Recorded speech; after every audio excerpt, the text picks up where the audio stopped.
Like 15 minutes ago, but no one's out.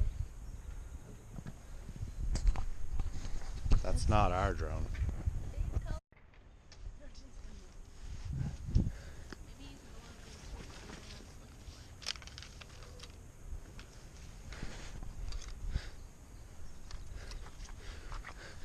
Well, that's interesting. A drone flew into our yard and crashed into a tree. Weird.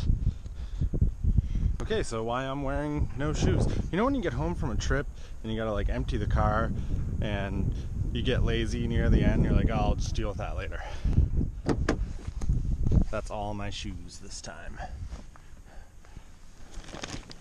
And I'm still gonna deal with it later. Also, if you lost your drone in the city, it's right here.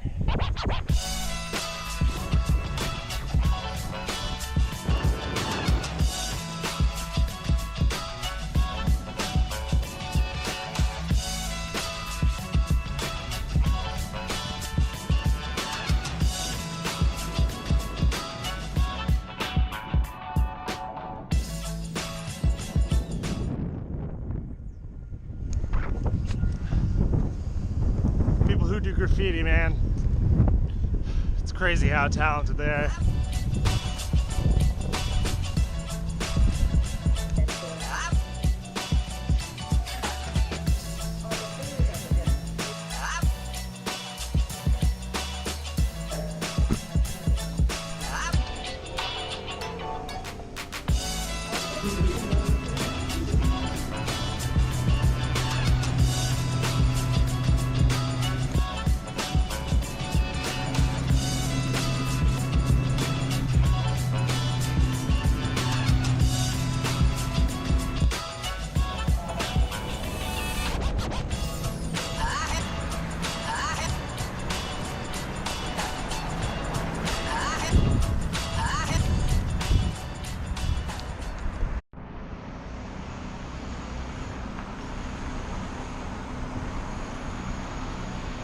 More scaffolding. Fantastic.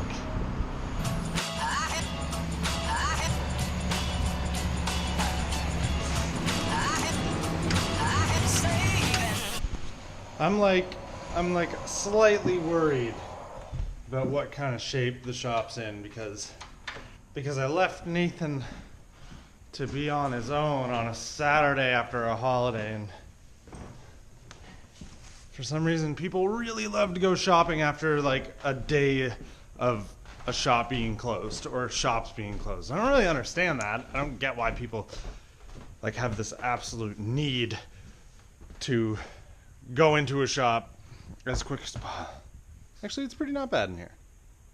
Yeah, it's fine. What I was getting at was like, you know, it's hard to keep things clean, and it's hard to stay on top of things if you're going to be in here alone with lots of people in here. But the shop's in fine shape. It's in really good shape, actually.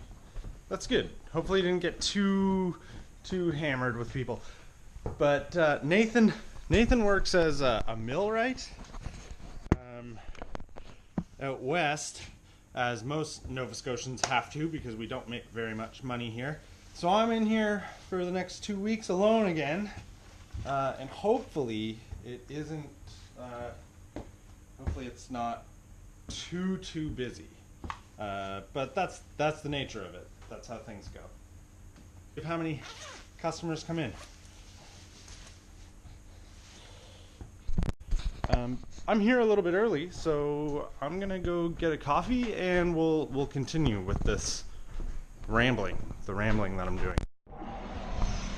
Ugh.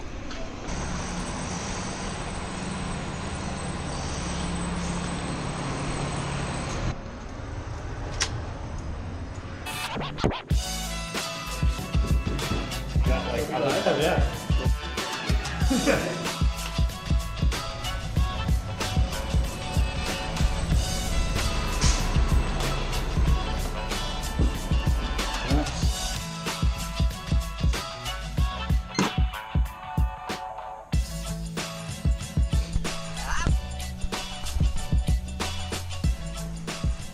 Alright, so no shortage of things to do today by any means.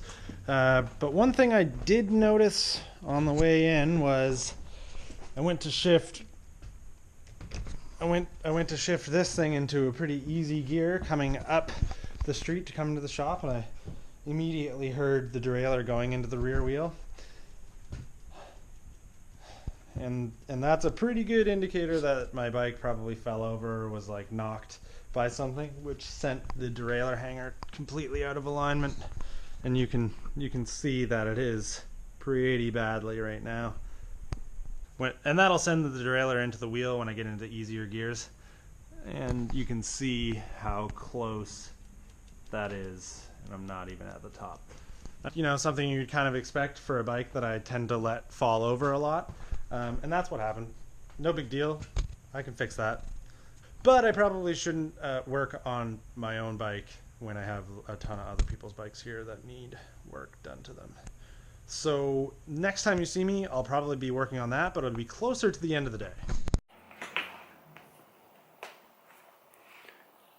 It's been busy. It's been busier than I thought it would be for a holiday Monday, if that makes any sense. And I really didn't get anywhere near as much stuff as I wanted to get done. But it is important that I get my bike fixed a little bit so that, you know, it doesn't eat itself on the way home. So I am going to do that right now.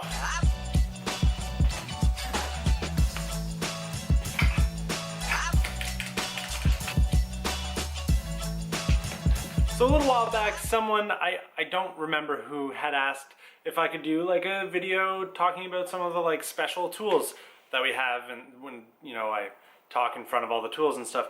And I imagine probably one of them is this thing. This is the DAG, the Derailleur Alignment Gauge. And basically what this does is you bolt it into the place where the derailleur is, and you can find out how far out of alignment your derailleur is, and you can use this as leverage to straighten it out. Seth's Bike Hacks, another YouTuber on here that is significantly more famous than I am, actually did a really good video explaining how to use this tool. I'm super terrible at teaching things. All I'm good at is talking about myself. So I suggest you watch his video. I'll link it somewhere if I don't forget, and it'll kind of explain how this works. But for the purpose of this vlog, doesn't sound good. Luckily that's not super strict.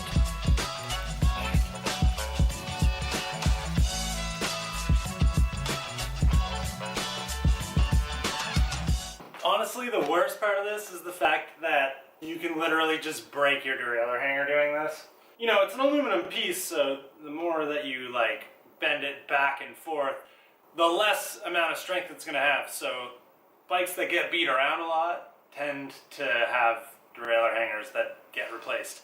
Okay.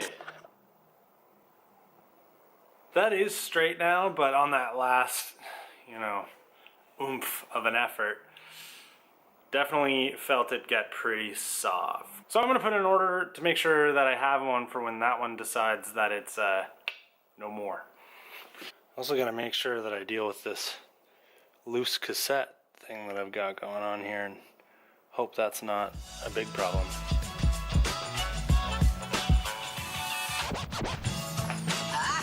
It's like there's a big gap. But that's really weird because I stuck a 10-speed cassette on a 9-speed hub. There shouldn't be a gap like that. Thankfully, this is a super easy fix when you work in a bike store, because you just take your cassette and you add this very, very small washer that you can't see because the camera doesn't focus.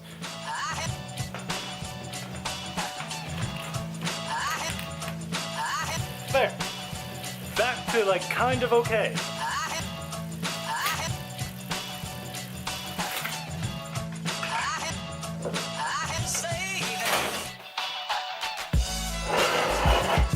About the Tri-Cross for a second.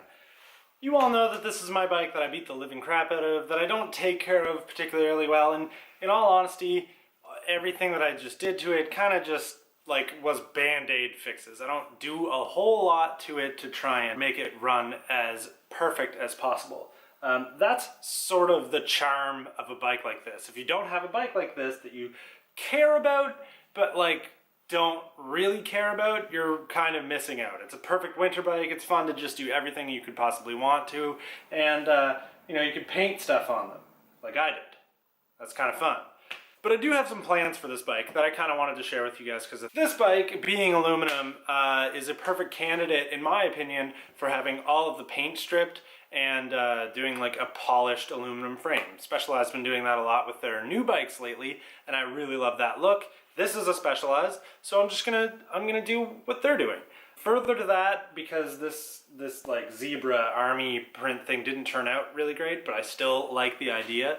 I want to steal the idea of the LA Sprint and do like a crazy colored and loud fork that just sort of pops away from everything else. And that was the idea with what I did here, but it didn't go nearly as I sort of planned it to, because I'm not a great painter, but I'm gonna try.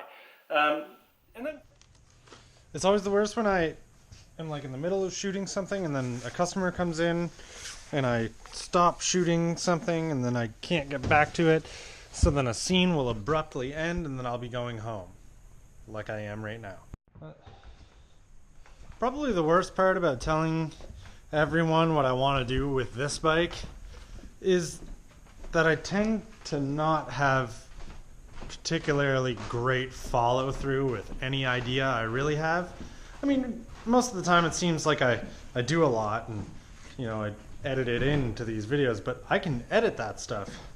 I told you guys that I want to do something cool with this bike, and I think that, well, at least I'm hoping that gives me a little bit more of a, I don't know, I can't think of the word right now, but hopefully I do it because I told you guys I would.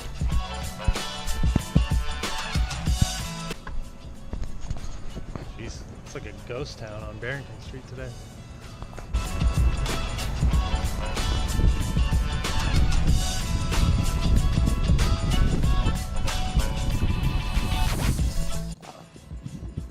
Dan, I saw you jaywalking. That's illegal.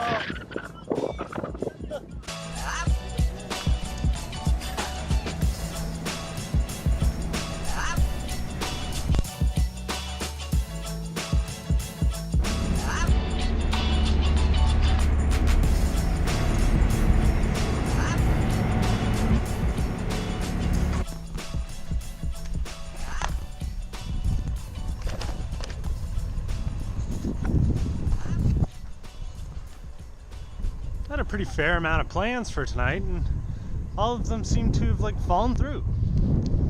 But at least I got one friend who's always down for going to do something any day of the week.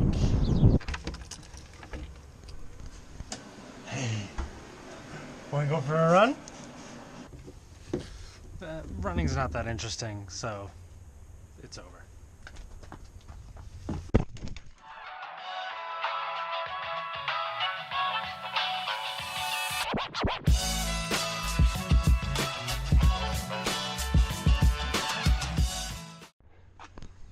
Oh good, the drone is gone.